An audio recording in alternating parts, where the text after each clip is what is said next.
नमस्कार फ्रेंड्स, स्वागत है हमारे YouTube चैनल रंगपुर एकेडमी में। तो आइए शुरू करते हैं आज की क्लास। आज की क्लास है आपकी हिंदी की शुरुआत करते हैं। बिल्कुल शुरू से ही पॉइंटों को लेकर चलते हैं, ठीक है। तो वर्णमाला से हम शुरुआत करते हैं। आइए, वर्णमाला भाषा की जो सबसे छोटी इकाई है वो क्या है? वर्ण या ध्वनि। भाषा की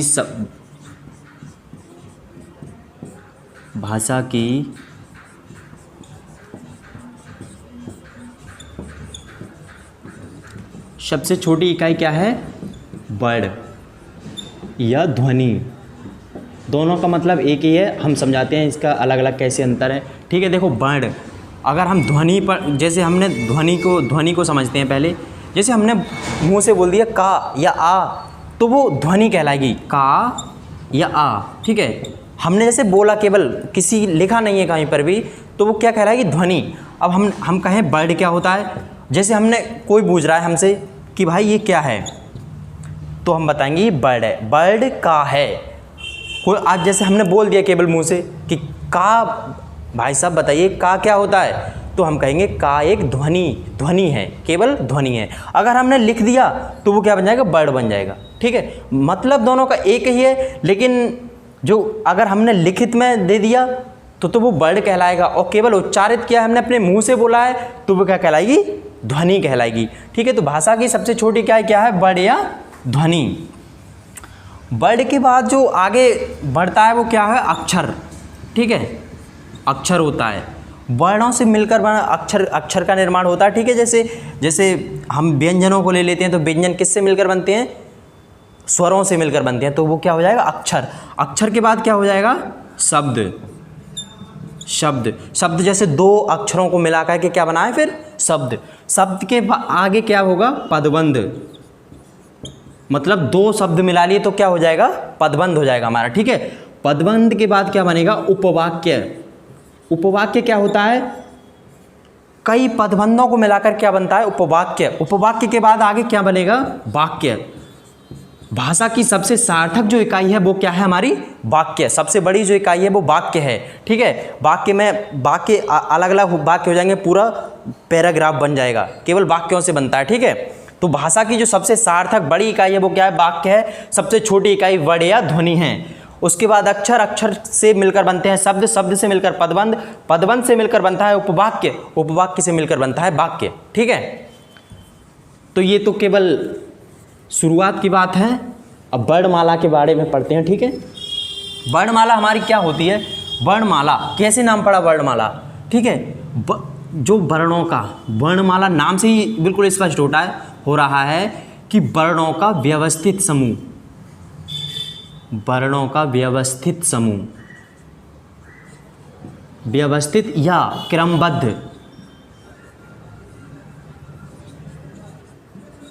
क्रमबद्ध समूह, ग्रुप, ठीक है। तो वर्णों का व्यवस्थित समूह या क्रमबद्ध समूह को हम क्या कहते हैं? वर्णमाला। इधर उधर बिखरे हुए थे, ठीक है। हमने एक सिस्टमेटिक ढंग, बिल्कुल निश्चित क्रम से हमने उनके लिए लगा दिया, तो क्या हो गया? हमारा वर्णमाला हो गया, ठीक है। तो वर्ण देखते हैं कैसे व्यवस्थित समूह हैं, पूरी वो बनाते हैं, वर्णमाला के लिए लिखते हैं। वर्णमाला को दो भागों में विभाजित किया गया। एक स्वर होता है और एक व्यंजन, ठीक है। दो पार्ट होते हैं। स्वर हमारे ऊपर रखे गए हैं, व्यंजन हमारे नीचे रखे गए हैं, ठीक है। तो देखते हैं स्वर के व्यंजन। वर्णमाला में सब टोटल कितने वर्ड होते हैं? 52 वर्ड होते हैं। 52 वर्ड होते हैं, ठीक है। 52 वर्ड होते हैं। वो कैसे कैसे होते हैं? देखो, स्वर मूल रूप से वैसे 10 स्वर हैं, लेकिन जो आगे 3 स्वर और हैं, एक अयोगवा को मिलाकर के और रे जो है हमारा, उसको मिलाकर के 13 स्वर हो जाते हैं। तो टोटल स्वर कितने हैं? 13। 10 छोटा आ, ई, ऊ, ऋ, ए, ओ, औ, ठीक है। देखो 1 2 3 4 5 6 7 8 9 10, ये हमारे मूल रूप से स्वर हैं। केवल इनका ही सबसे पहले निर्माण हुआ था। ऋ जो बाद में आया है, ठीक है। देखो और 2 स्वर और होते हैं। अब कितने हो गए हमारे 10 और 11, 2 स्वर और होते हैं, अंग और अह, ठीक है। ये अयोगवा वर्ड होते हैं, अयोगवा स्वर होते हैं, ठीक है। अनुस्वार और अह, ये 2 वर्ड जो हैं अयोगवा हैं। तो इन टोटल को मिलाकर के 13 स्वर होते हैं हमारी वर्णमाला में। वर्णमाला का प्रथम भाग जो है वो ये है, ठीक है। व्यंजन देख लेते हैं। व्यंजन, व्यंजन का, ख, ग, घ, अड़ा, चा, छ, जा, झ, यं,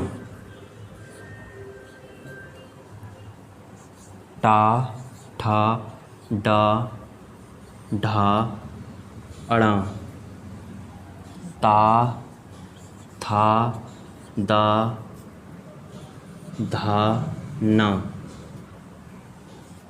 पा, फा, बा, भा, मा। देखो ये होते हैं व्यंजन। ये का, ख, ग, घ, ड़, चा, छ, जा, झा, या, टा, ठा, डा, ढा, णा, ता, था, दा, धा, ना, पा, फा, वा, भा, मा। तो इनकी संख्या कितनी होती है? 39। कितने व्यंजन होते हैं? 39। आप बताते हैं कैसे, कितने कितने होते हैं? ये 1 2 3 4 5 के हिसाब से 25 तो ये हो गए। ये स्पर्श व्यंजन होते हैं, आगे पढ़ाएंगे आपके लिए। केवल यहाँ तो केवल लिख के दिखा रहे हैं हम कि कितने व्यंजन होते हैं, ठीक है।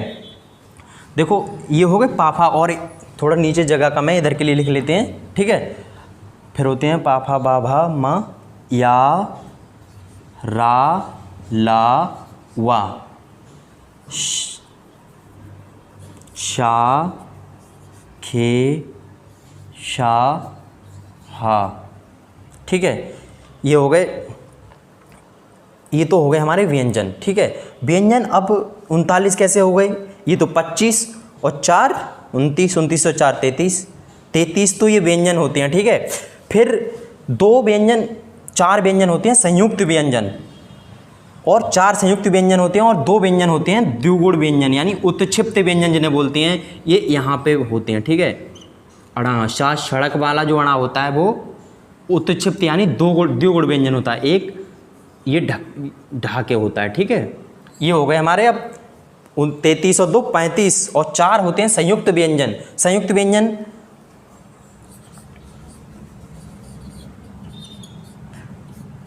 आगे पूरी परिभाषा सब कुछ इनका इसके अनुसार पढ़ाएंगे, ठीक है। देखो छा, त्रा, ज्ञा और श्रा। अब ये टोटल हमारे 39 व्यंजन हो गए। 39 और 13 पूरे 52 वर्णों की ये वर्णमाला होती है, ठीक है। इन संयुक्त व्यंजन, ये संयुक्त व्यंजन क्यों हैं आगे सब कुछ बताएंगे जब व्यंजनों के बारे में पढ़ाएंगे। पहले स्वर के बारे में पढ़ लेते हैं। तो ये तो वर्णमाला हो गई पूरी, ठीक है। स्वरों के बारे में देखते हैं अब। पहले स्वर पढ़ाएंगे, फिर व्यंजन के बारे में देखेंगे पूरी परिभाषा सब कुछ के अनुसार।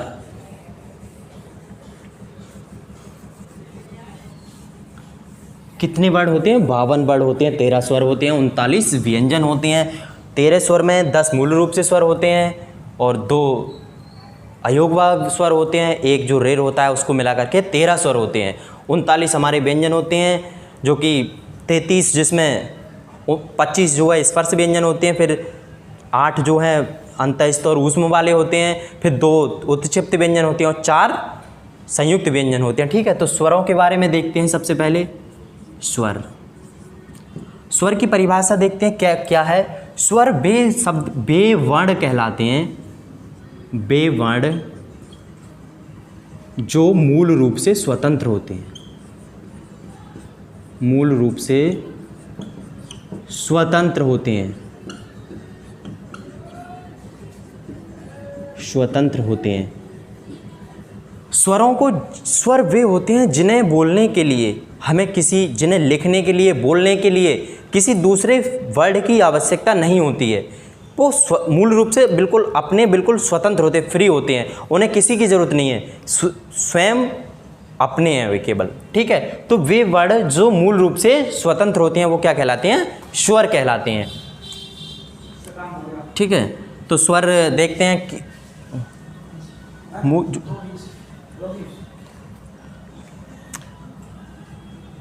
मात्राओं के आधार पर देखते हैं स्वर कितने प्रकार के होते हैं। ठीक है,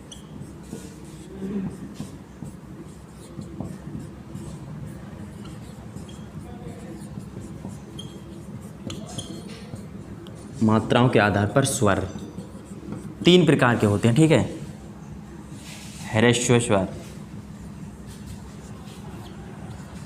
ह्रस्व स्वर। ठीक है, देखो ह्रस्व स्वर वो होते हैं बिल्कुल ये केवल अपने आप ही सबसे पहले जिनका निर्माण किया गया था या बने थे सबसे पहले वो ह्रस्व स्वर आए थे। कौन कौन से होते हैं ह्रस्व स्वर? छोटा आ, ई, ऊ। ठीक है, ये होते हैं ह्रस्व स्वर। और दीर्घ स्वर कौन कौन से होते हैं? दीर्घ स्वर बड़े। ठीक है,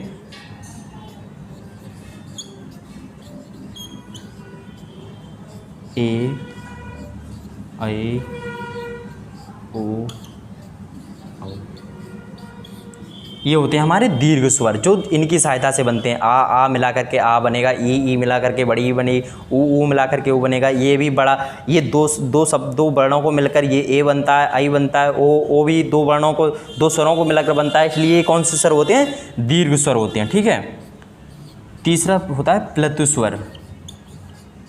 ये कौन सा स्वर होता है? देखो ये वाला, आ का काम करता है ये आ, जैसे राम।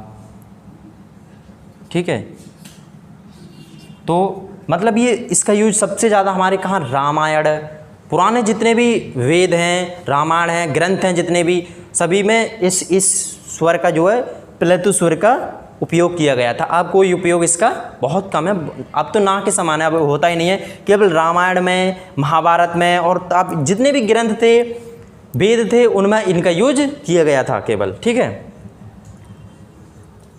जीभ के आधार पर देख लेते हैं, ये मात्राओं के आधार पर हो गए। जीभ के आधार पर देख लेते हैं स्वर कितने प्रकार के होते हैं।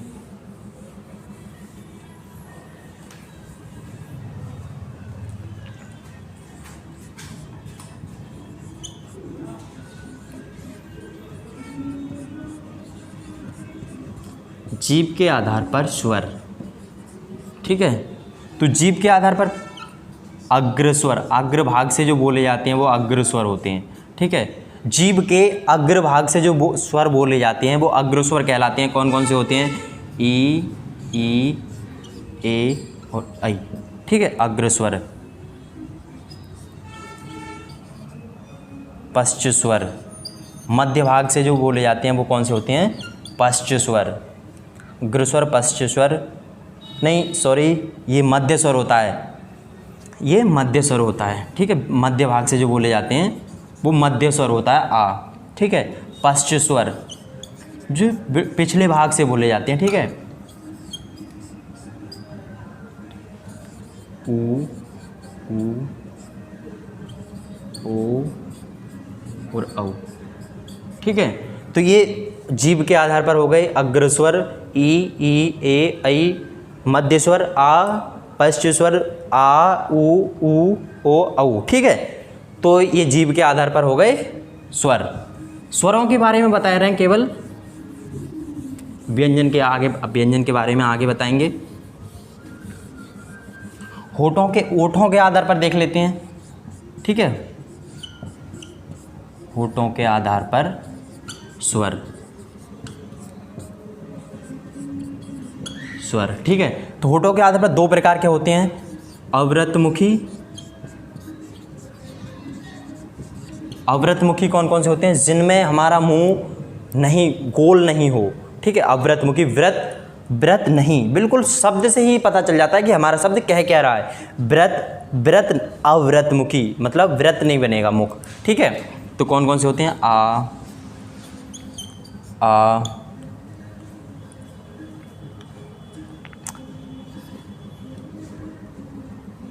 ई, ई, ठीक है, और ए भी है, आई भी है, ठीक है। और व्रतमुखी कौन से होते हैं? व्रतमुखी,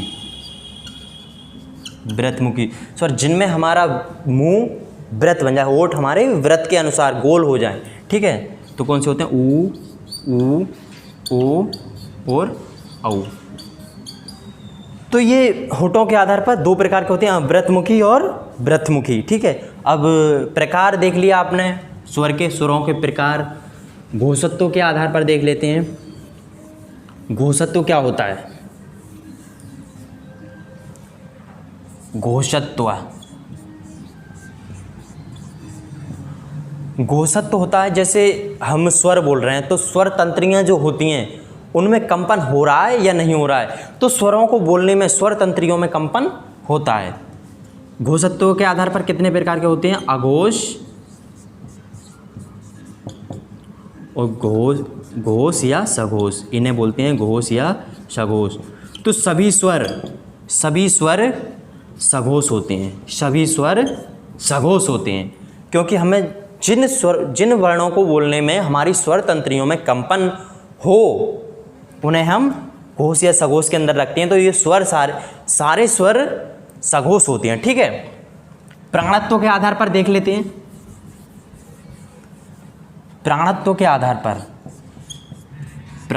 आधार पर स्वर,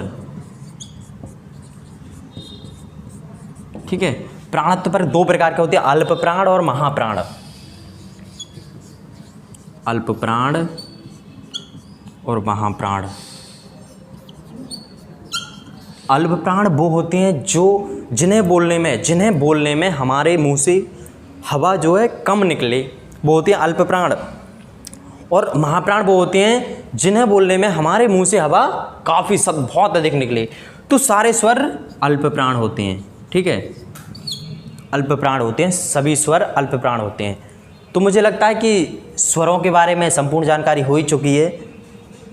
प्राणत्व के आधार पर हो गया, घोषत्व के आधार पर हो गया, और व्रतमुखी वो मतलब व्रतमुखी या व्रतमुखी हो गए। तो स्वरों के बारे में संपूर्ण जानकारी हो चुकी है। अब व्यंजन के बारे में लेते हैं, ठीक है।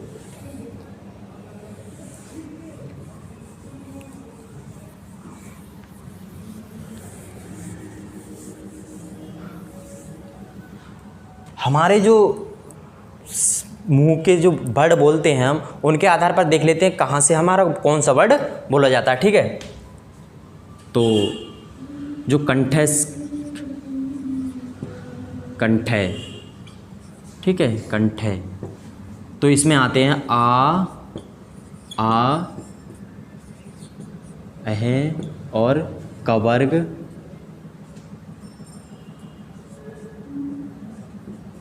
और हा, ठीक है, ये आते हैं कंठ में,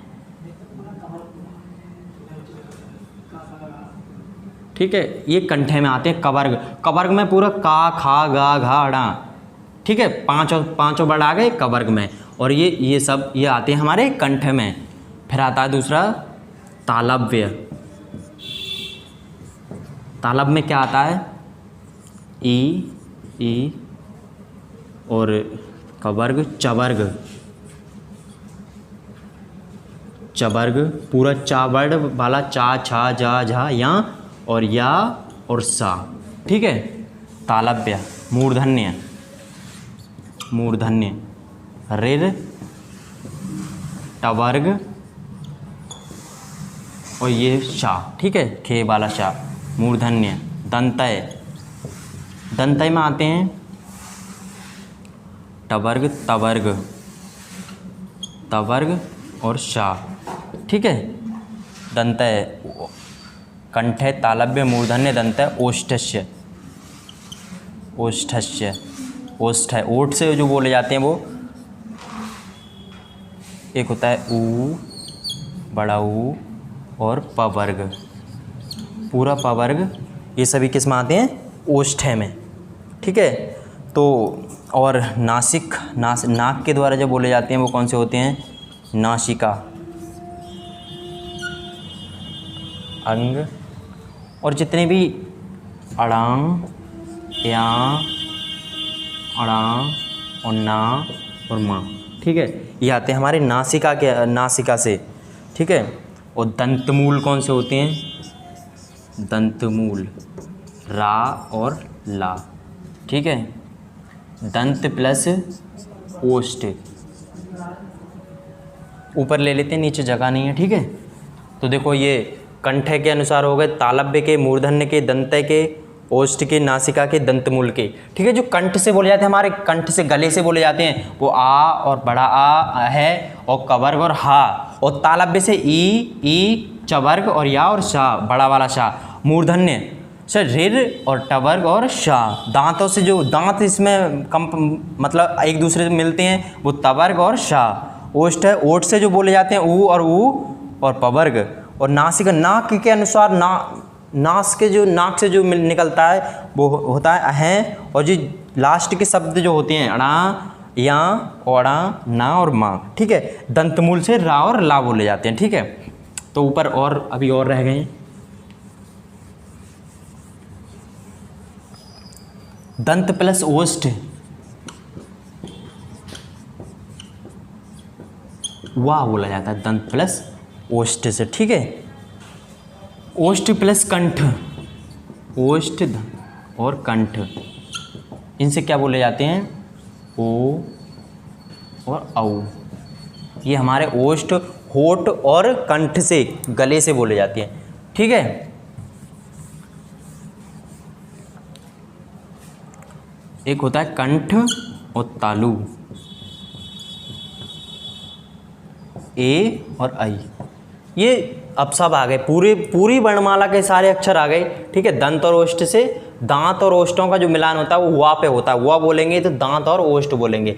ओष्ठ और कंठ से ओ और औ। ठीक है, कंठ और तालु से ए और आई। ठीक है, ये हमारा पूरी वर्णमाला को जो हम कहाँ से बोलते हैं वो सब कुछ बता दिया मैंने। ठीक है, तो ये हो गया स्थान, हमारे मुख के स्थान के अनुसार वर्णों के वितरण। ठीक है,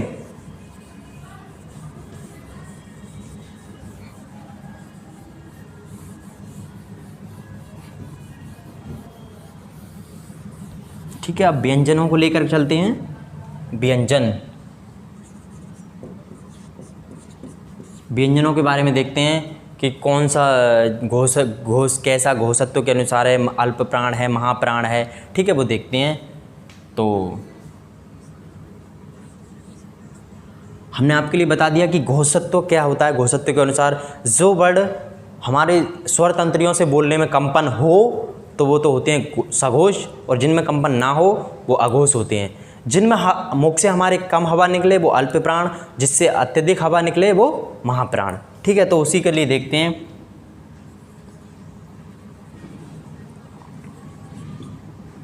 का, खा, गा, घा, अणा, चा, छा, जा, झा, या, टा, ठा, डा, ढा, अणा, ता, था, दा, धा, ना, पा, फा, बा, भा, मा, या, रा, ला, वा, शा, खे, शा, हा। ठीक है, तो देखो ये पहली जो लाइन होती है वो होती है अघोष। अघोष, ये सारे वर्ड अघोष होते हैं। ये भी अघोष होती है, पहली और दूसरी जो होती है वो अघोष होती हैं। तीसरी सघोष, चौथी भी सघोष, पांचवी भी सघोष। ठीक है, तो ये हो गया घोषत्व के अनुसार। पहली लाइन अघोष, दूसरी अघोष, तीसरी सघोष, चौथी भी सघोष, पांचवी भी सघोष। ये लास्ट की 3 ध्यान रखना, सघोष होती हैं, पहली 2 अघोष होती हैं। ठीक है, और जो प्राणत्व के अनुसार, वो प्राणत्व के अनुसार सबसे पहले अल्प प्राण, फिर दूसरी महाप्राण, तीसरी अल्प प्राण, महाप्राण, अल्प प्राण, इसमें पहली दो बाद के 3 सघोष, इसमें अल्पप्राण महाप्राण अल्पप्राण महाप्राण, एक के बाद एक अल्पप्राण महाप्राण अल्पप्राण महाप्राण अल्पप्राण। ठीक है, आगे समझ में, मतलब इसमें पहले 2 अघोष, तीनों सघोष, अल्पप्राण महाप्राण अल्पप्राण महाप्राण अल्पप्राण। ठीक है, देखो ये शब्द, ये पूरे स्पर्श व्यंजन होते हैं, इन्हें क्या बोलेंगे हम? स्पर्श व्यंजन। इनकी संख्या कितनी होती है? 25। स्पर्श व्यंजन 25 होती है। ये होते हैं अंतःस्थ व्यंजन, अंतःस्थ व्यंजन। ये होते हैं ऊष्म। ठीक है, और संयुक्त व्यंजन। अब आ गया कि ये भी सघोष आएगा और अल्पप्राण में आएगा। बिल्कुल जैसा डा आएगा उसी प्रकार ये सड़क वाला शा भी इसी में, अणा भी इसी में आएगा। और ये भी घोषत्व के अनुसार सघोष होगा और महाप्राण होगा। ठीक है, ये दोनों आ गए। ठीक है, संयुक्त व्यंजन, स्पर्श व्यंजन हो गया। तो और संयुक्त व्यंजन इधर देख लेते हैं। चलो,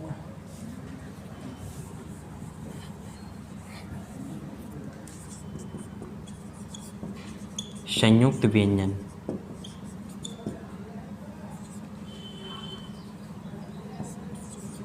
छा, त्रा, क्या और श्रा।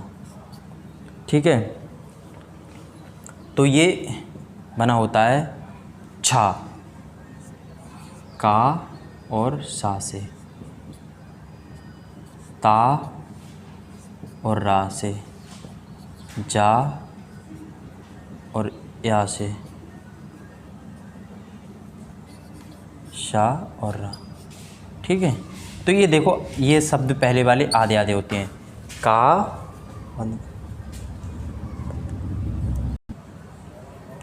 देखो छा का और शा से मिलकर बना होता है। त्रा जो हुआ है 2 व्यंजनों से मिलकर बना है, तभी तो इन्हें संयुक्त व्यंजन कहते हैं। 2 व्यंजनों से मिलकर बना है। संयुक्त मतलब, संयुक्त का मतलब समझ रहे हो? 2 से युक्त, संयुक्त।